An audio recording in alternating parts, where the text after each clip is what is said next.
السلام علیکم۔ بسم اللہ الرحمن الرحیم۔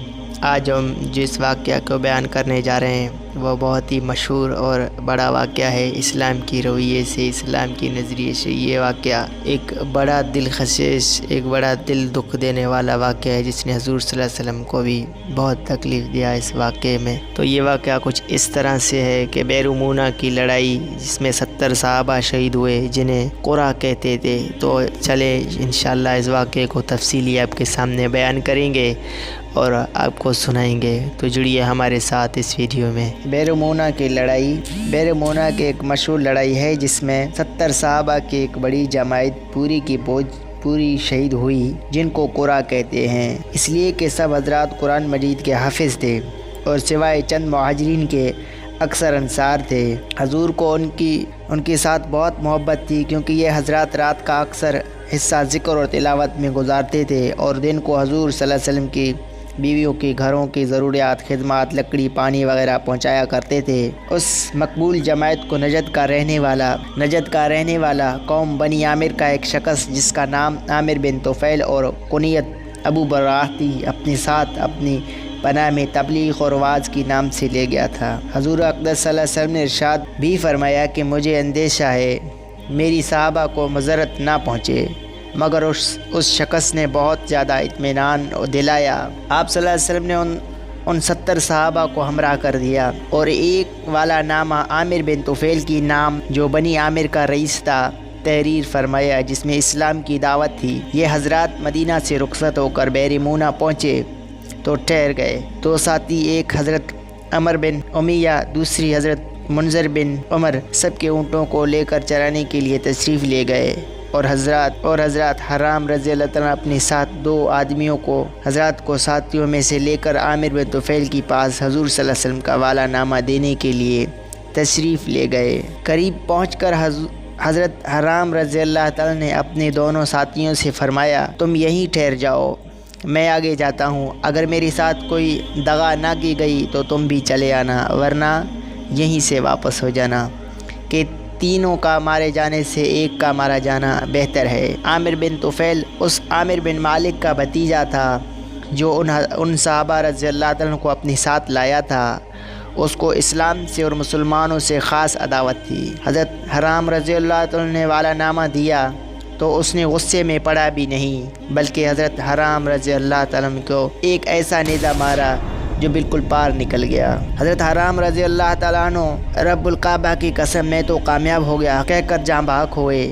اس نے نہ اس کی پرواہ کی کہ قاصد کو مارنے کی کسی قوم کی نزدیک بھی جائز نہیں، اور نہ اس کا لحاظ کیا کہ میرے چاچا ان حضرات کو اپنی پناہ میں لایا ہے۔ ان کو شہید کرنے کی بعد اس نے اپنی قوم کو جمع کیا اور اس پر آمادہ کیا کہ ان مسلمانوں میں سے ایک کو بھی زندہ نہ چھوڑو، لیکن ان لوگوں نے ابو براہ کی پناہ کی وجہ سے تردد کیا، تو اس نے آس پاس کی اور لوگوں کو جمع کیا اور بہت بڑی جماعت کے ساتھ ان 70 صحابہ رضی اللہ تعالیٰ عنہ کا مقابلہ کیا۔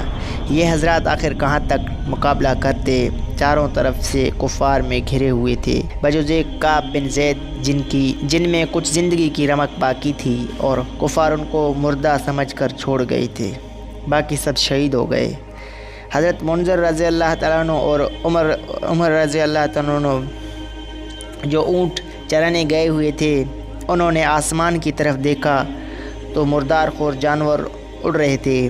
دونوں حضرات یہ کہہ کر لوٹے کہ ضرور کوئی حادثہ پیش آیا ہے۔ یہاں آ کر دیکھا تو اپنے ساتھیوں کو شہید پایا۔ انا للہ انا الیہ راجعون۔ اور سواروں کو خون کی بھرے ہوئے تلواروں میں لیے ہوئے ان کے گرد چکر لگاتے دیکھا۔ یہ حالات دیکھ کر دونوں حضرات ٹھٹکے اور باہم مشورہ کیا کہ کیا کرنا چاہیے۔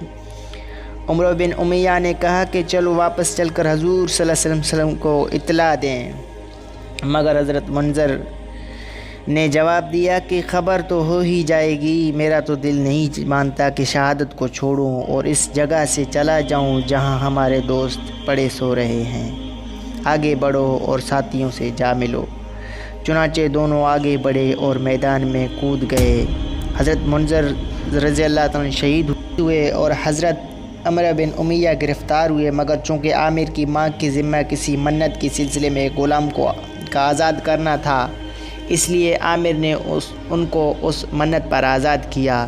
ان حضرات میں حضرت ابو بکر صدیق رضی اللہ تعالیٰ عنہ غلام حضرت عامر بن فہیر رضی اللہ تعالیٰ عنہ بھی تھے۔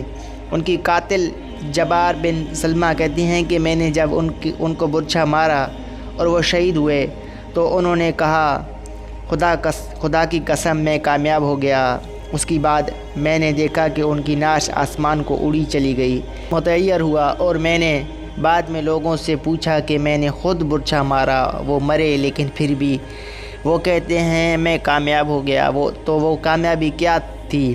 لوگوں نے بتایا کہ وہ کامیابی جنت کی تھی، اس پر مسلمان ہو گیا۔ سبحان اللہ، وہ کامیابی جنت کی ہے میرے پیارو، میرے دوستو، وہ کامیابی آخرت کی ہے، وہ کامیابی اللہ کی رضا کو حاصل کرنا اور اللہ کی دین کے لیے اپنی جان، مال، وقت اور خود کو ختم کرنا کہ میں کچھ نہیں، میرا کچھ نہیں، سب کچھ اللہ کا، اللہ کی دین کے لیے۔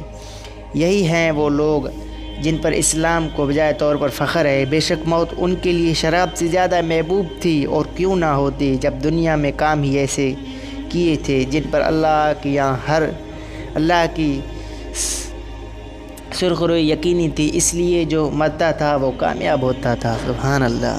اللہ تبارک و تعالی ہم کو بھی صحابہ جیسی ایمان، صحابہ جیسی جانثاری اور دین اسلام پر اپنی جان، مال، وقت، ہر چیز کو قربان کرنے کا صلاحیت عطا فرمائے اور توفیق عطا فرمائے، اور اللہ تبارک و تعالی ہماری کمی کوتاہیوں میں ہماری مغفرت فرمائے، کیونکہ انسان سے کمی کوتاہیاں ہوتے ہیں۔ مجھے بات کرنے میں، بیان کرنے میں، کہنے میں اور آپ کو سننے میں اگر اللہ کمی ہو جائے تو اللہ کی ذات ہمیں بخش فرمائے۔